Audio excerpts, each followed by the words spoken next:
Hey, Jules Blessed Vegan, and as always, welcome to my channel. And for those of you who are new, I know you can benefit.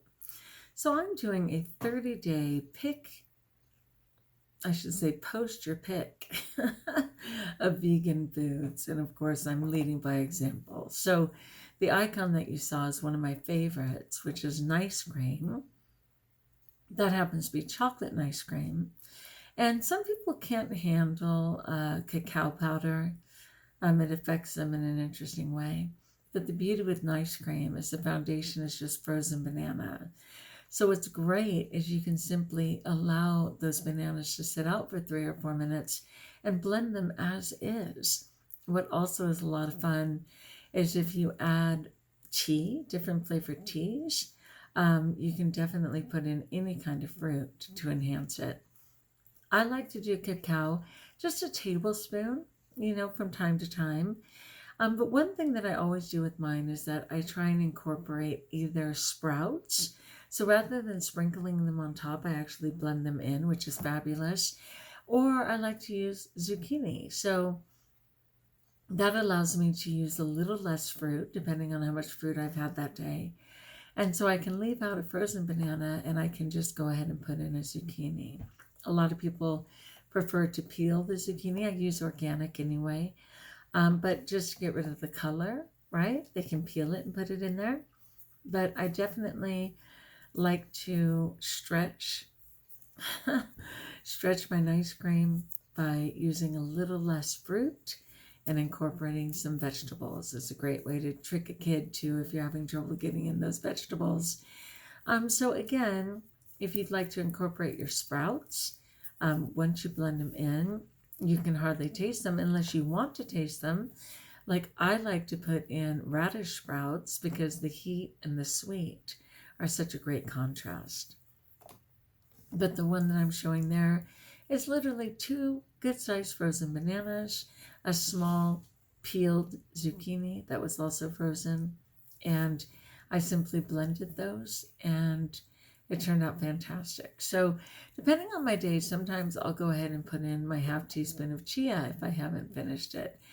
Sometimes I'll put in cinnamon to just kind of keep a balance of the sugars in my body. And, sometimes I'll not incorporate any other flavors, just the banana. So it just depends on how my day is. That's per person. But it's a great summer treat. To beat the heat. And yes, I'm a poet and I know it. Anyway, people, I just wanted to check in. And I've been kind of struggling today in different ways. I'm still praying for my husband to have the courage to get help with his health and his hernia. And I know God's on the case with that.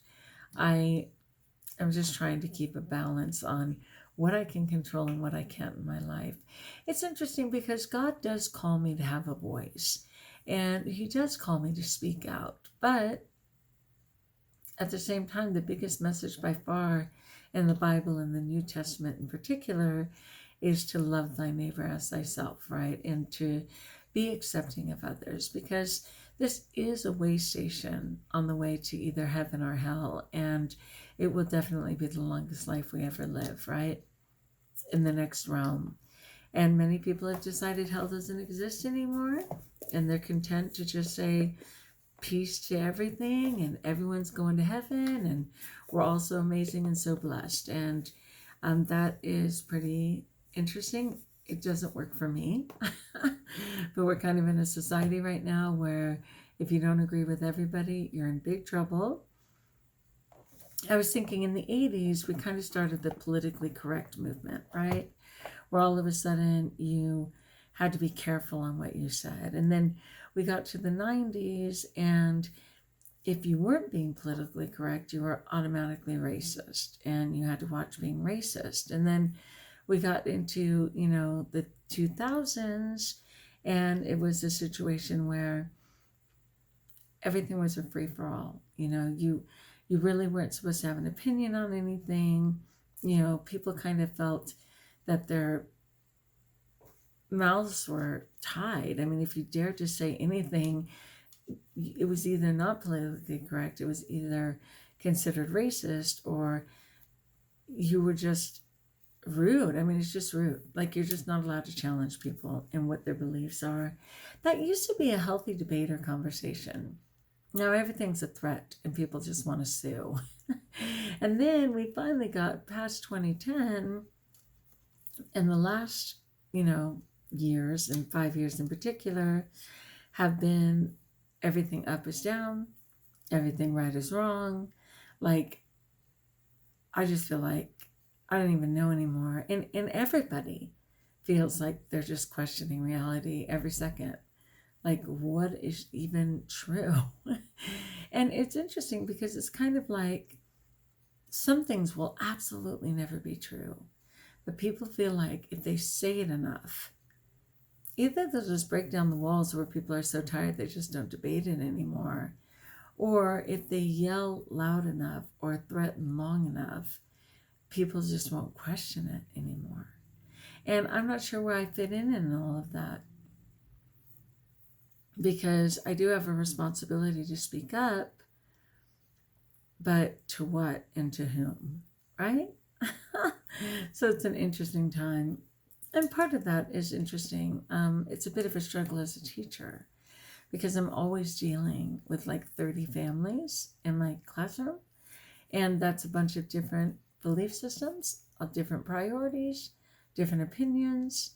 And I kind of have to find a balance on, as a teacher, what my role is, what I'm required to accommodate. And then I'm still an individual with rights. And I'm just getting a sneak peek of that right now. I have 1 more week of summer school, and then I'll have a break, and we'll see how that goes. But anyway, thanks for letting me chime in, my friends. It's just after midnight. What else is new? That is a balance I have not found yet, but I'm still a good person.